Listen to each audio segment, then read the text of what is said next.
Hi, my name is Brad Moore, and I'm the CEO of Global Compliance Applications Corp. Really happy to be here with you today and to be presenting to you our latest corporate communications investor presentation and have the opportunity to walk you through it and talk a little bit about what we do, how we're going to do it, and what we should try to expect to get out of it over the next 3 years. To start with, we've got a little bit of housekeeping.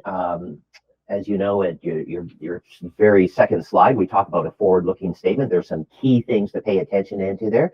We're going to be using the words like believes, may, plans, will, can, anticipate, intends, budget, could, estimate, expects, forecasts, and projects, and similar expressions, and the date of such expressions.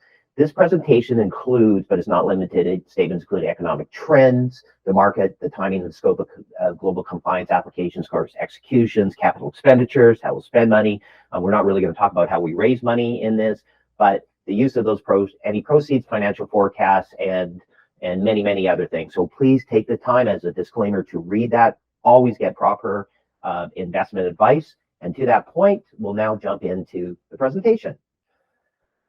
The very first slide is we have a note here to the readers, and I think this is a really important slide for us all to take a good look at. I'm actually going to read it verbatim, not to be redundant, and I know everybody can read, but I do really want to talk to what we built. And this is something that you've heard me on many podcasts go on about, that we have a level 2 Ethereum blockchain, but let's really understand what the construct of blockchain means in context of what we built and how we're going to use it and how it's going to make an impact on the businesses we're working with and add value to our shareholders. Anonymity is at the heart of the blockchain, a distributed ledger system where no one entity, i.e. a bank, has control. Information is validated by a series of nodes on the blockchain. These are called transactions, and they occur when third-party computers work together in a series of programming protocols. Everything in blue is obviously important. This decentralized approach works because anonymity protects against data breaches. Without anonymity, you have to have a central authority. With anonymity, you can get away, and that's where the power of blockchain. It's not normal storage. The cryptocurrency exists on the blockchain itself, not on the individual's computer. Access to it is via a 256-bit private key, which is generated when someone creates a crypto wallet.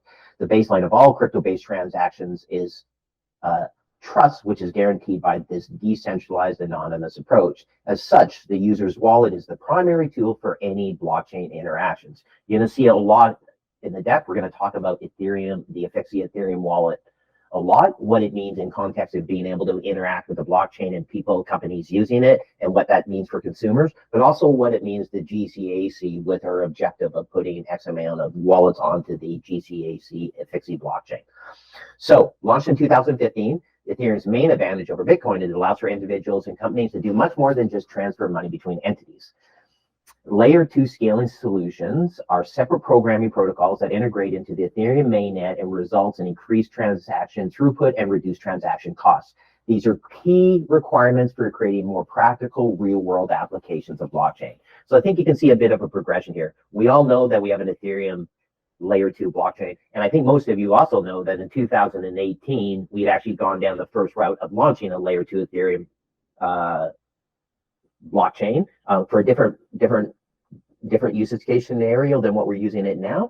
But considering it only launched in 2015, GCAC's always been well ahead in the forefront of thinking about how to put blockchain to work inside of companies. In 2020, we launched a decentralized app called a DApp, fixing on its own Layer 2 Ethereum blockchain. There's a whole bunch of stuff we can talk, and I'm happy to discuss it about security and roll-up and technologies. You heard me compare it to Polygon and what they built. $14 billion company in terms of valuation, but the baseline technology stack is identical. In some cases, our security is actually even better. To deal with trust issues between cannabis cultivators and consumers regarding product quality. As shown in its patent, obviously tracking systems for cultivated products and associated methods, this is currently the only use case in the world where Ethereum smart contracts protocols facilitate better cultivator-consumer interactions through increased transparency. That's super critical, the use of a smart contract. I'm not going to talk about Merkle trees. I'm not going to talk about hashes, how it all works, but the core is this contract of a smart contract, is the idea of a smart contract, which is really a rule, the execution of a rule, and it's based on what normally happens. We don't play in the exceptions, we based on normally what happens, and that's what Afixia DApp on the Afixia blockchain was designed to do. So lots of thought, lots of programming, lots of forward-thinking usage has gone into the development of our layer 2 Ethereum blockchain and our dApps. Now, as cannabis itself is a plant, GC has now expanded into multiple agricultural markets. By testing growing steps and connecting them with consumer feedback, GCAC plans to create better engagement between thousands of consumers and companies. The high volume Ethereum wallet in each consumer Fixie app makes these engagements possible. That's the key. The ability to put an Fixie app on somebody's phone, or what we call a dApp, onto somebody's phone in ease of use possible way allows them to have a level of connectivity between the people that matter, people who make things and people who consume things. And that's what the Fixie blockchain is all about. Prospectus. What we're trying to achieve here is, and like I said previously, is we want to talk a little bit about what happens when people make things and what happens with people who build things. As we all know, when we think about supply chain, we think about what it means to get the product on the shelf. But what happens when a person gets a product and they try to provide feedback? Generally, the issue is you have to run focus group or there's complaints.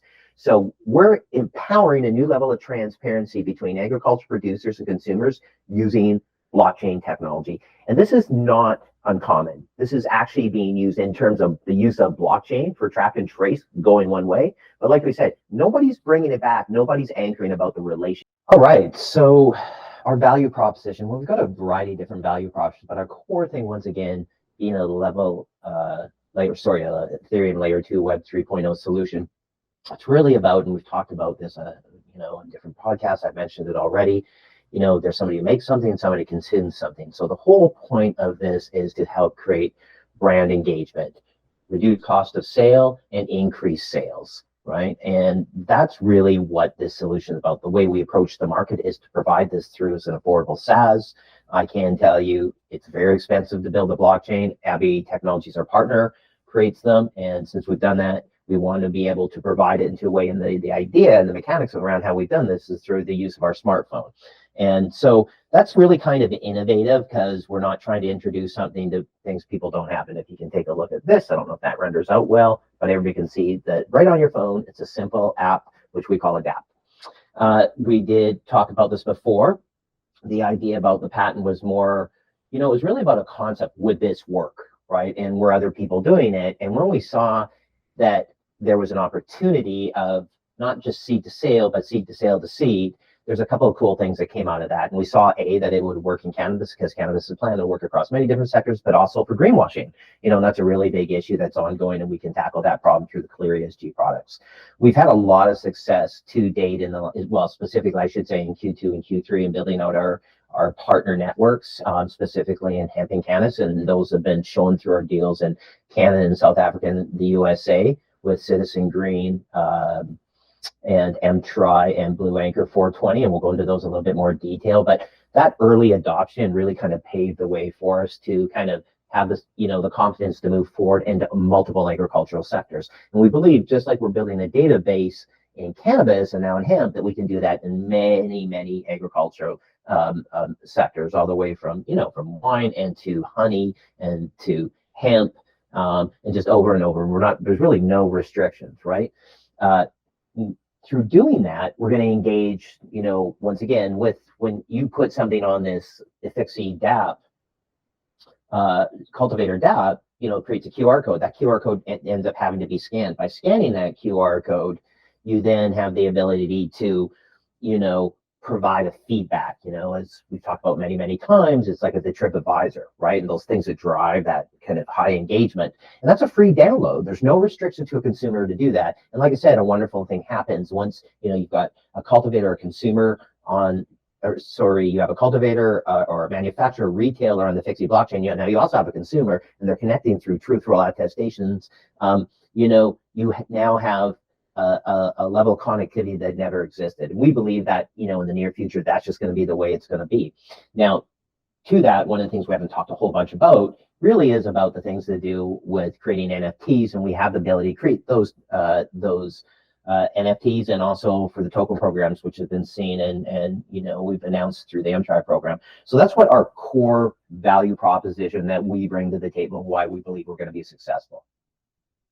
So let's talk a bit about the timeline. So as we know, the company, for you those who follow it, was formed in 2014. And so it's been around a while. I joined, that's when it was a pubco was formed. It was involved in student buy sell up when I took it over in 2016. Very quickly, I saw that was not a direction I thought was sustainable. Facebook Marketplace, a lot of competition. And so, I had investments in cannabis, and I thought that, there was something that could be done. I wasn't quite sure about how we could do it, but I started that investigation in kind of like mid 2016 into 2017. And by that time, I was ready to kind of make the first leap. And so we did the shift because we started to look at the use of blockchain. And, that's a very short period of time, the use of blockchain, considering when Ethereum started, right? We're looking at a very, very kind of condensed time frame. From that, we started to work on our first draft. We did go to market with the first Ethereum blockchain we had, which was focused on the retail to consumer. After having looked at that and what was needed, we finalized that patent in 2020. A lot of people, how can I put it? They look at 2020 as the lost year because of COVID. For us, it was really interesting because we did meet with our partner, Abbey Technologies. Now, meeting with Brian, and Brian actually had a seed to sales solution that was being used in hemp in Europe, and us coming to the table with that retail, we were able to come up with the existing Afixi, offering, right? Now, 2021, we really had to kind of go to market, excuse me, and a lot of that go to market was just really talking about the message of using blockchain in a different way and using it in this segment. And then something happened that I noticed in Q4 in 2021, where also other people were having that conversation about what could cannabis do. And basically it came from that, a whole bunch of really good things started kind of unfold for the company. First of all, in 2022, in Q1, we got our non-possession selling license award from Health Canada, focusing on, that future direction we were going to do with Citizen Green. MTRI agency had signed with us, our largest deal to date. We were able to kind of get started. We expanded our management team, with Steve and Kate joining us. We signed reseller deals, DAs with, Sana and Genetica. We did the waste tracker technology was purchased, and our patent itself now is expanded to be globally. So we really kind of saw this forward momentum. Everything was moving well. We renamed the company, I believe it was in Q3, we renamed the company into Global Compliance Application Corp, specifically because we were now well beyond cannabis. We knew that that's the direction we were going. And the idea, especially working in the United States, is that we're going to be focusing on hemp and other agricultural products. And that's one of the reasons why we made that kind of footprint with Citizen Green North America, actually established the baseline for us to be in many different places while bringing along those current accounts. So that's kind of where we're at today. As you all know, we're traded on the CSE under the ticker symbol APP and under the OTC under FUAPF. Okay, so the plan. So look, agriculture unto itself is a $3.1 trillion marketplace. So our goals, is it's all about truthful telling and being rewarded for that on both sides of the spectrum, right? When you look at it, there's kind of three primary overarching goals that we have, right? Extend that supply chain value from B2B to B2B to C, right? Across multiple agricultural markets. Once again, people always say, why agricultural markets? I go, because that's where there's a lot of struggles, right? We talk a lot about on the retail to consumer, but we believe the value statement, everybody else has a job in the middle because somebody consumed something, because somebody made something, grow something in this particular. We want to provide a cost-effective SaaS alternative. There's a huge need for that. That's one of the greatest use cases that we've seen, and the ability for small to medium-sized companies, right? Where do they struggle? Why do they struggle? Cost, scale. We'll talk a little bit about that. And I think the third thing, and really important to understand, because why a significant amount of value can be placed, and once again, in my opinion, on the company, is that getting 80,000 consumer downloads of the Afixi app, and they won't download anything if there's not an Afixi QR code to scan. So that means a company's got to be using the BAS solution. That's a 13.5% uplift in Ethereum wallets globally, right? And that's very significant. So we aim to become the largest non-cryptocurrency use of blockchain in the world. And if you take a look at all this activity, keeps building. It's just kind of another reiteration of what you just saw, is about activity on activity, and it keeps scaling up. So a lot's been going on, and this is how it's all converging into this place. We're going to have 80,000 people interconnected on one blockchain. And that truly is the better definition of moving towards an Afixi metaverse, or at least contributing to a metaverse. So for those of you who like I said, have been shareholders for a while. You know who a lot of us are, and then we've got some new additions. And if you haven't, like I said, allow me to introduce myself. I'm Brad Moore, the CEO of GCAC. I've got 25 years experience all the way from the big company stuff to the small company stuff. I hold a master's in business administration from Royal Roads University. So for you, those who are interested, that's where they filmed X-Men. That was their castle. We actually didn't get to study in there, but that's what it was. And I'm also a military veteran, and I think that's important in some of the things we're doing for a couple of reasons. There's a lot of value that I've taken away from that, but also on my commitment and what we're doing, the Citizen Green program.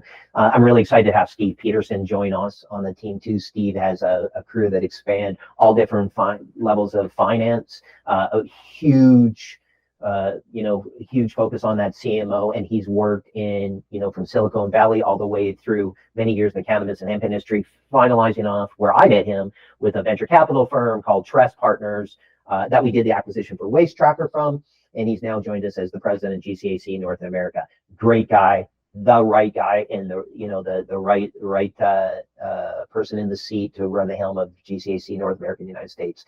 Alex Hemmel, our longtime CFO, who's always been there, always been focused on providing and doing the best job of making sure that we steer this ship correctly in terms of our finances, but most importantly, also in terms of compliance. It's a very complex job being a publicly traded company. There's a lot of rules and regulations we all play by, as you all know. Really excited to have Kate O'Hara join us. Kate actually launched that Citizen Green reseller network with Steve. Every week we have a leaders call with 25, 30 different companies get on there. This is something Kate's brought to the company she was doing before, and a large topic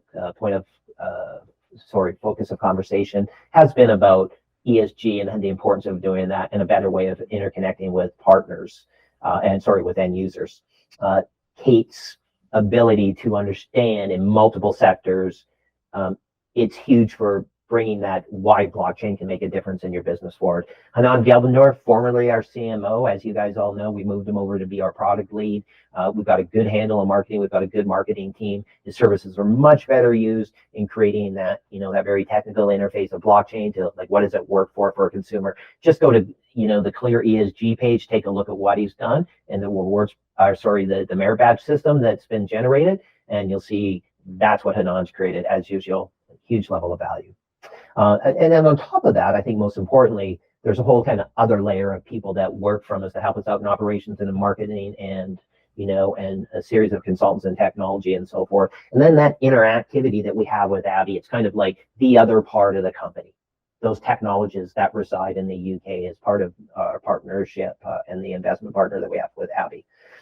We call it Fixie a trust blockchain. Now, all blockchains are supposed to be about trustful and truthfulness, right? And about how the idea of a smart contract, there's a set of rules, and those rules negate the middleman. And I think, one of the really kind of interesting things is the reason we've always been involved with Ethereum is that construct of a smart contract. Now, a smart contract's not actually smart. It doesn't play in the exception, it plays in the rules. So the Fixie DApp is built specifically around the construct of a crop or a harvest or a batch. Right. And so the idea is there's this set of rules. Once again, when I take a picture of myself as a cultivator, or I take a picture of a product and I put it on, what happens is that's the execution of a smart contract. Right. And so each step, as you would look at a normal workflow and, a cultivation of anything, whether it's a cherry tomato or you're making honey or you're cultivating a gram of cannabis or a harvest of hemp, there's a series of steps, and those series of steps have a story, and that story now gets attested to on the blockchain because the information is distributed. The smart contract says this is now a truthful story, so that when somebody walks in and they see an Fixie QR code and they scan that QR code, what's happened is there's a set of rules, there's code that happens, and then that shows up underneath on a blockchain, which is represented by that QR code on the product. So, the idea is that when somebody scans it and they're feeding it back, right, what they're doing is they're completing that data loop. So you've got a whole bunch of information going forward, and now you have a whole bunch of information. How do people like it coming back in real time? And we call that, like I said, I've said this already, we call this the full data loop called seed to seed. And I think one thing that's really important to understand, it's our blockchain. All right, now, so what does that mean? It's my code. We own this code, right? So we are the facilitator of all relationships on the blockchain. Now, blockchain is public form information, right? It's a thumbnail of information that's on a server. but because we are the facilitator of that public disclosure.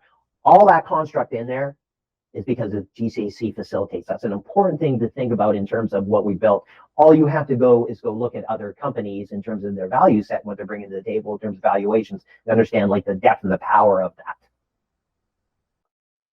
The FIXI dApps, current and future. So we just talked about kind of some of the baseline features around how the FIXI blockchain works. It's a big conversation. The dApps are actually designed about how people communicate and connect with the blockchain. So currently, as we know, we have the FIXI dApps, that are available. These are just, once again, a dApp is a decentralized app. It's an app for a blockchain. In our case, these dApps are all available. You download the FIXI dApp, and then there's roles that we assign. As we move forward, we have the opportunity to build that out to individual dApps on a per customer basis, or as we see fit, like for example, Clear ESG.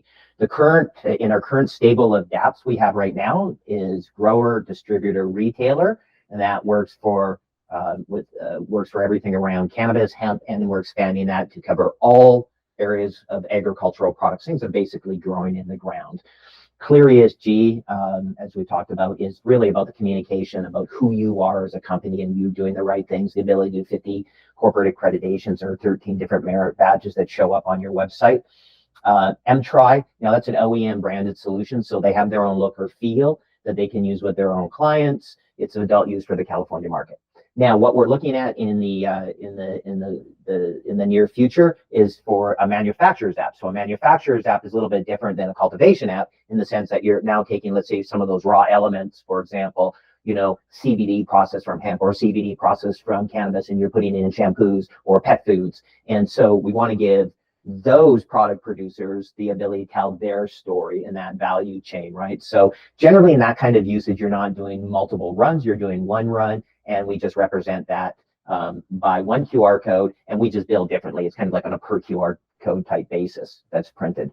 Citizen Greens Veterans Play, currently that all falls underneath the FIXI cultivation app right now with our partner. That's how they're doing it on the FIXI app. As we see that grow in the United States and it becomes its own brand, we're looking at launching a very veteran specific application for that can be downloaded from the app stores for veterans only. The other things that we have too is kind of a multitude of different technologies. A lot of people don't know this, but we do have NFTs and token technologies. We have the ability to create and render NFTs, and with the tokens for truthful attestations from product producers, we now have a whole value chain of reward programs on both sides for cultivators all the way to consumers. And so that's really neat. So it connects that connectivity all the way through. We can actually, for somebody using the FIXI dApp or Clear ESG, we can upload them, and mTry can upload their own cultivators very quickly. Like in under a day, we can get them up and going, right? It doesn't take a lot to onboard somebody using our apps. Now, if you start to do more work or want different things, different types of functionality within the dApp, we can do that. We bill differently for that. We charge differently, and depending on how much work, depends on how much time it takes. The other thing we also do too is we're looking at software integrations with partners, and we're seeing that in our reseller program where people have their software being used in cultivation methodology or possibly even other like seed to sales that are mandated by law, but they're missing out on that, that feedback, and none of it's on the blockchain. So we look at that on a case by case basis. We see a lot of value in that because once again, every integration still ends up with a consumer having an FIXI Ethereum wallet.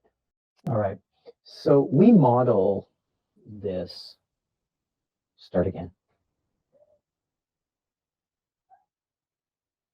We provide this to the market under a program like software as a service. We call it BaaS because blockchain is software as a service. Generally, in a lot of cases, when you get blockchain, you get a build done for you, like similar to what we had done, like a full tilt build, but that's very expensive. It can be like millions of dollars. Then it can take up to a year. You have to have staff on time. People know how to do it. And it's just out of the purview of most companies. And the companies that we're targeting, small to medium size, it's not even really on their radar. So providing a FIXI is a blockchain as a service. Our objective is for these targets is to drive sales, retain customers, and build brand value. Now, one of the reasons why this is so important is because they're struggling. They're struggling for position on shelves. They don't have the marketing budgets for this. They don't have margins to pay for additional marketing resources or to buy their way in. And there's also a lack of control over the supply chain, right? All these things affect, and when you're small and don't have economy and scales, you have to find different ways to compete. Now, so what we do is, once again, back to the original story about product providers, whether it's a cultivator or a grower or a manufacturer of a product, anything doing with an agricultural spectrums, they put how they make that product on the blockchain through attestations using a role that we assign to them, whether, like we've talked about, whether that's a cultivator, it's a manufacturer, retailer, or distributor. All that information gets attested to on the blockchain, and it's represented by a QR code. Now, when you go in as a consumer to buy that, you need to know who's, like, you're looking at the product, you're scanning that QR code, it's on the shelf. Like, so for example, if you're looking at wine, a bottle of wine, and you want to have a Merlot, but there's 8 different bottles, and there's a QR code that says, hey, scan me, and I'll tell you what I'm all about. I'll tell you the story of this product. The short end of it is you can scan it, you can see the life cycle, and just as importantly, you can see what people are saying. So it's like a TripAdvisor. So to that end, we KYC. That's the first step of truthfulness. We KYC anybody of a product provider or a cultivator or grower who's going to put it on. So for example, if you're Brad's Vineyard, you see a picture of Brad, we make Brad KYC, just like opening a bank account, really, to prove Brad is what he is. And that's the first step of trustful engagement with the consumer. Now, when the consumer puts their information, it's anonymous, right? And that's where you get that whole kind of TripAdvisor type feedback. So once again, key takeaways on this: everybody who's KYC, every cultivator, consumer, any product producer or brand who wants to put their products on the Fixie blockchain needs to be KYC. They determine what they want to show in terms of the story, which are represented as attestation. A QR code on the product represents those. And when consumers buy the product, if they want to upload their opinions, they simply download the Fixie app from either the Apple Store or the Google Play Store, and they automatically get an Ethereum wallet onto their phone. They use that to attest their experience with that product. And that's BAS, and they pay for it as they go. And we have low fees that we'll get into. It's very affordable. You don't have to spend millions of dollars to use this. Agriculture as a whole is just an absolute massive market. When we look at the United States alone, it's a 3.1 trillion opportunity. When we look straight across the board, we always look at opportunities where we can have the most impact. So we look at, we look at the market size, we look at the value of the market, we look at the CAGR, is it growing, is it contracting, are there new entrants coming in? And then we look at what our value proposition is to that and what we can bring. We've got this objective of this, having 80,000 Fixie ETH wallets. And what does that mean? Well, what it means is that we're after having 80,000 consumers have 80,000 better conversations about 80,000 amazing products. And those products are going to be in hemp, industrial, and CBD, ancient grains, things like kamut, wine, cannabis, organic as a whole. We think we can help redefine, restate the true value proposition of what organic means, olive oil and honey. So we've looked at all of that. We've looked at the size. We believe it's easy with our approach and go to market is to be able to go get 80,000 end consumers. Totally achievable goals, and that's what we're after for the next 3. We decided to include this slide as a good example of telling how a story is effectively told, right? And we look at, we call this market focused craft farmers, right? Because then we use beer, the craft beer industry as an example. And when you look at it, when you look at craft beer, when you go out with your friends and you're sitting in a bar deciding what you should have, there's almost like a story for each craft beer. And a lot of times there's these big metal drums because behind the bar, they're actually making some of those beers. And that leads to the whole ambiance of the essence of what you're doing. And so the idea is that when the craft beer market came out, they had kind of very complete analogies of what you had to do, like the story that you needed to tell and be part of that, right? And believe it or not, that actually took about 4 years to kind of reach 5,000 brewers. Well, what we can do, hopefully, that you've seen from the last slides, the last 2 previous slides using the blockchain and the DApp and BAS, is we can actually tell that craft story of a product like cannabis on the spot, right then, right there. And that's really, really cool because it allows the growers to share that cultivation story, to share the story who they are from an ESG perspective.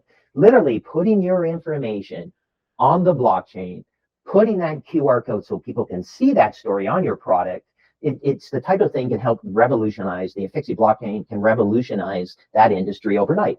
And when we talk about those 80,000 wallets, that ability to affect that story on the spot where it matters in creative craft industry, that to craft alone, that adds up over 28,000 wallets out of our target. So it's a very, very exciting opportunity that we're excited about carrying the craft story and all those other segments, and specifically what we're doing in cannabis. Hemp was a bit of a natural transition for us, and it's very specific in the United States because you're allowed to, they removed it from the Schedule 1, you can ship it across states, which allows for a lot more flexibility for people growing in one state can now move their products, and you can, whether you're using it for industrial purposes or, like I said, CBD for pet food, there's a lot more flexibility, whereas cannabis still has those restrictions of Schedule 1 narcotic at a federal level. We see hemp, and first of all, hemp adding to 13,000 of those Ethereum wallets out of the 83, and when, like I said, you start to you add that back with the 28,000 from craft, you can see very quickly we're getting towards our target and just in those segments alone. We see what we've done is we've started to build a consortium of hemp growers and producers using the Efixi blockchain to reach new markets. A big part of that has come from a reseller network that we put together very quickly, and we'll cover that a little bit more. But we look at the supply chain all the way to the hemp processor, the whole wholesale reseller, and then targeting brands through and potential resellers. It's a wide open market. The current build supports that structure. We're not looking at a reset to have to rebuild the existing Efixi DApp infrastructure to make this work for us. There's actually over, like, for example, with biomass, there's over 1,000 hemp growers in these co-ops. And we love Wana. We think that's an excellent opportunity, good example of a target we should be after. And there's over 18 other plus brands that we're looking at targeting to help us achieve our sales goals.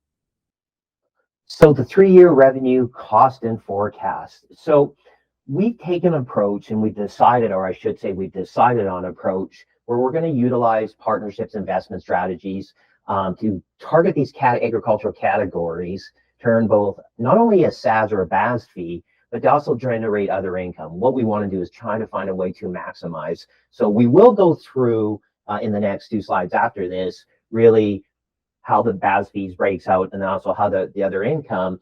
But we did realize when we were talking to people and then we were producing a new idea, we had to lower the barriers to entry. So we found that by putting skin in the game with them, by doing partnerships as we did with Citizen Green or Comsol Santa and also Blue Anchor 420, we could have more control over the opportunity. And then most importantly, I think we got to pick and choose partners, right? And I think that was really kind of critical. We realized that as we just explained, for 80,000 consumers, it's not a lot of partners by taking that approach. And so instead of just earning $1 on SaaS or BaaS, we're going to earn $1.53, so a total of $2.53, the opportunity where we just be ordinarily earning just $1. So this has been kind of, the whole construct is we'll have to do kind of like less barriers or selling, lower the cost of goods sold to get a maximum opportunity. And I think one of the things when you look at things like, for example, crossing the chasm where we are on the life cycle of product adoption, blockchain is still early. It's moving fast, it's moving quickly, but it's still early. And even though we've got good pricing modules on how to make it affordable, by partnering, we're getting more out of it. Like I said, we're selling less, we're getting more, we're achieving our goals. And I think one of the things is being a Web 3.0 innovator, fortune rewards the brave. And so taking this and going to market and finding those right companies to deal with, like we had with the 3 existing accounts, will play out well for us, and it's given us the confidence to move forward and to take that strategic partnership and partnership model. Like I said, there's been a cost to doing that. Obviously, we push. Even though we can book revenue in, you'll see that coming out from the audit that we're conducting right now. But it affects our cash flow, always a concern, but we've been able to kind of keep moving forward and to get to where we need to be. The reoccurring BaaS revenue model, before we talked about how we made it affordable, one of the ways we get people to sign up, or a cultivator, or product producer or a brand to sign up, is we try to keep this in the spectrum of what just a normal marketing cost will be. So really when we sit down with a brand or a company, we say, so look, what are your problems? What are you struggling against? And a lot of those things that we've identified always come up in conversation. I don't know what people are saying. I'm not making enough money on the product. I'm not, doing enough sales. My cost of sale is too high. And so we price this in so the margin is very low, that the cost is very low. So if you're making like $1 on a product, we only charge you 6.5 cents. That's it, a normal marketing cost, right? And so the short end of it is that affordable SaaS model, that affordable BaaS model, will create 3 years of reoccurring revenue that are going to show at $20.2 million. Okay. Now, after we get to our full run rate of 80,000 consumers, so we have full engagement, we're getting that month after month reoccurring revenue, we're looking at sitting around 754K a month to that. And once again, you can see how that breaks down on a per seat basis, like number of seats, number of BAS revenue expect to get on per product category. We talked about BAS. We talked about how we see an alignment to consumers associated back to the number of installs that we need. We say we want to get X amount of consumers. That means we need X amount of installs. We saw the products and histories. And one of the things I think that what we really saw is the approach and how to do that by partnering with companies and investments across like 3 primary accounts. I'll dig into a little bit here in Canada, California, and South Africa. Understanding this approach, instead of like making $1, we're going to learn how to make, an extra $1.50 on top, or a multiple of the revenue. And that's the key. The key really is about the multiple that we can get. And so we understand the life cycle of the products, where they're at. And then when I say products, I'm talking about the use of blockchain as a whole. We've still got a little ways to go before everybody in the world says, hey, let's use blockchain for everything. So we're just trying to, like we stated, just work with the right partners. Citizen Green, we've talked about it a lot before. You've seen my podcast, check out the press release. It's about working with veterans, right? And starting in Canada, where veterans cannabis is covered. We partnered with an amazing cultivator in Canada, where we're providing the software, they're providing the cannabis, and we're splitting on the sale of that cannabis cultivated on the Fixie blockchain at $8.50 a gram. And then taking that model and using that in the United States on a state-by-state basis, right? The net end result is, instead of making just like $600,000 in BAS, we see the opportunity to make 6.13 million. And that actually works out to be a very high multiple, about 10.5, just about 10.5 of other income to BAS. Blue Anchor 420 was a really unique deal that I was approached about. And it was an insurance company who wanted to expand into cannabis. They needed collateral to underwrite their what they call their sale captive. That means, they have that extra collateral to provide insurance into that segment. We posted some stock as per the press release. And from that, we own 33% of all the revenues that come into that sale captive from expanding into cannabis. But the objective was that the cultivators who use a Fixie in South Africa to cultivate on a Fixie will get a discount on their premiums for that insurance book. So once again, we make the BAS software, and we also make the other income software. mTry, we talked about this, probably the most kind of important, one of the important deals that we did, or our first big one. Revenues of 1.5 million USD. That's going to be showing the first bit of that revenue showing up on the books. And the idea behind that, once again, is we don't make an additional revenue per se off the BAS, but we get a multiple of the BAS. So instead of charging cultivators 5 cents a gram, we're getting paid 15 cents a gram. And we did an OEM version of it. Then we put some stuff in there, technology in there, allow them to provide tokenology. And that's a 3 times multiple. Plus, we deferred the payment for like a year, but that revenue will be booking shortly. Net out of the whole thing is we're now looking at other income over 3 years of $25.5 million. You add that onto the BAS software of 22.3 million, you get a total revenue of $47.84 million over a 3-year period. And now when you look at that, if you align that to on a per wallet basis, it works out to be about $598 per Fixie wallet. Okay. And I think that's an important number we'll come back to with relative to evaluations multiple, what our opinion is on that. So our partner program is, what's the path to get there, right? So I think you've seen us do those initial accounts that we talked about. So how do you take that at scale? So we're looking for the right people to work with, right? So right now, in our portfolio partners, we got over 10 different national partner programs. Those launched in Canada and the United States. But we've got people to deal with products, we got people to deal with technology, and we got people to deal with services, right? The idea is about creating as much value, and it's not about it's a quality versus quantity argument. So the quality is to get as much value on a per wallet basis of real dollars that we can transact, by allowing people to say, wow, this is a better way. We use blockchain for this, to tell that story and carry it forward. So there's much more life after 3 years, but we believe in where things are at in Web 3.0 adoption, this is probably a better way to do it. It allows us to have more control over these partners are a huge part of it. This has been set up in a short amount of time by Steve and Kate. They're doing an excellent job, and you'll see more of that to come as you can see the targets that we're going after.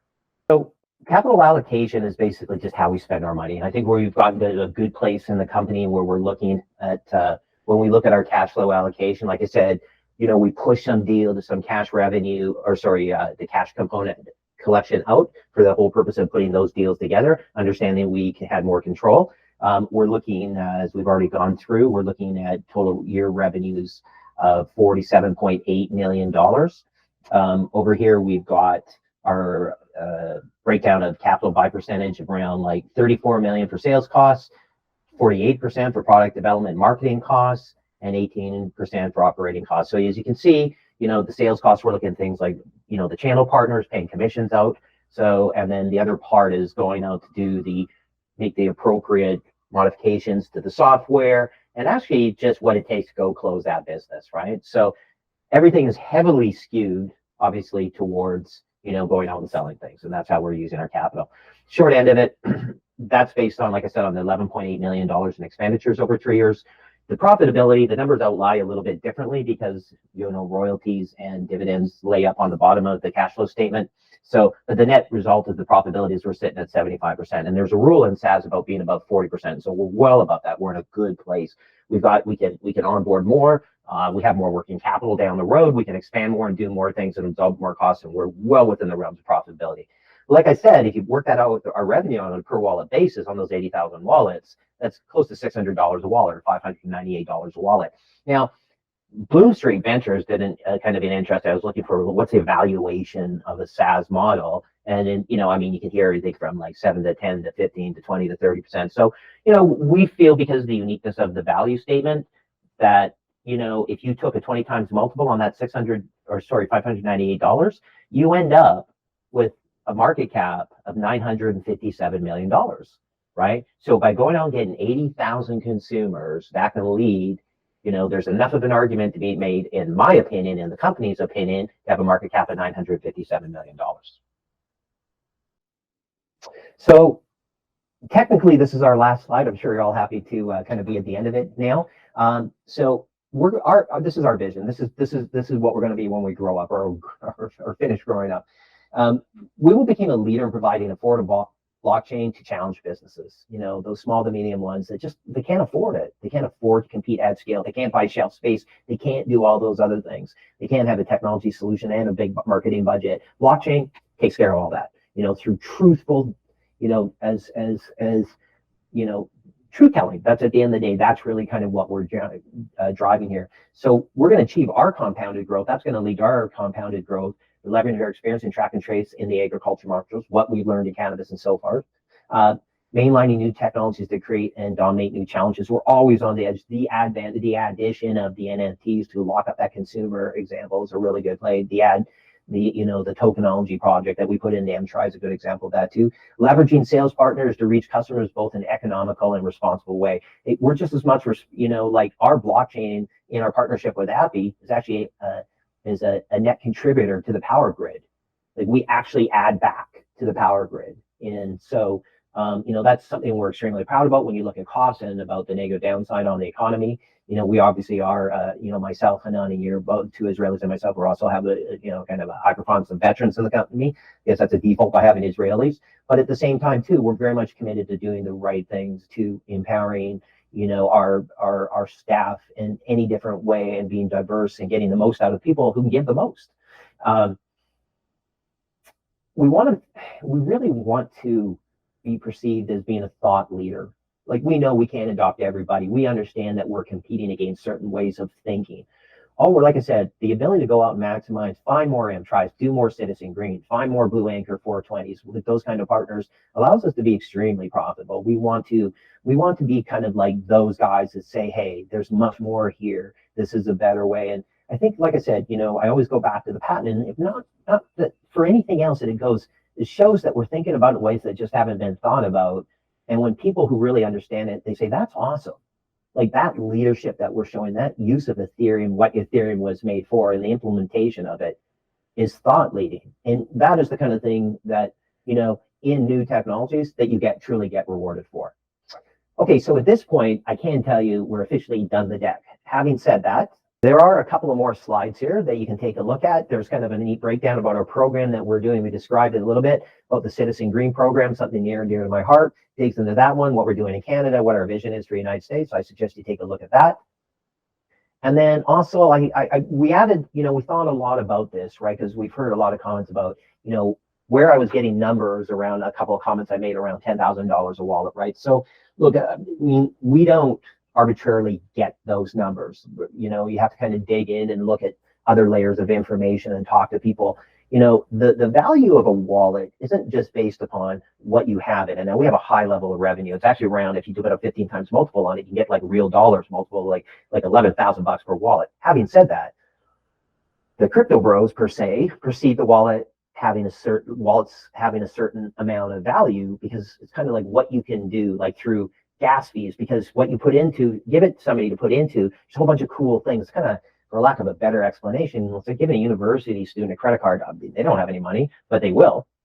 And they'll need a car, they'll need a house, they'll have to have investments. So if you're that bank that takes that chance on them to get them going, that's what it can do. 80,000 wallets is a drop in the bucket when you can think about dApps, like actually consumer app downloads. But at the end of the day, that's really what it's all about. If you made it this far, once again, thank you. I appreciate everybody. I appreciate your time and your consideration. I know it's been about an hour since we've been talking about this stuff. I do want to leave you with a couple of key takeaways from this before you go. Number one is, by doing partnerships, we double the amount of revenue we can make, i.e. other revenue. Now, obviously, the risk around it, let's call it just a little bit of the downside, is that in the initial accounts, we've deferred payments, which has affected our cash flows to make this extra revenue per opportunity. We call that just having skin in the game. And that's pretty kind of normal when you're taking a new product to market. You got to give and take. On the other side of that is we have to do a lot less selling, right? And so we have more account control. And so we're offsetting our risk of achieving our sales targets through that, right? So we're kind of deepening how much we can make an account, and we have more control over those accounts performing. And we've frankly just got less accounts that we have to go target. That's number one. Number two, so what we've done is we've aligned the Ethereum revenue, we've aligned the revenue to the Ethereum wallets, the Affixi Ethereum wallets, to get a revenue per wallet number. Like we talked around, this sits around the $600 mark per wallet. And so we can easily get a multiple of, like we talked about earlier, we believe at 20 times. We'll see that that's just our opinion, but it's not undue. And the idea is that, very quickly, when you look at that over 80,000 wallets, you can get a very high market cap. So to that point, I want to say thank you. Thanks for your time. Thanks for your consideration. Thanks for your ongoing support. And we look forward to working with all of you in the coming days over the next 3 years. Take care.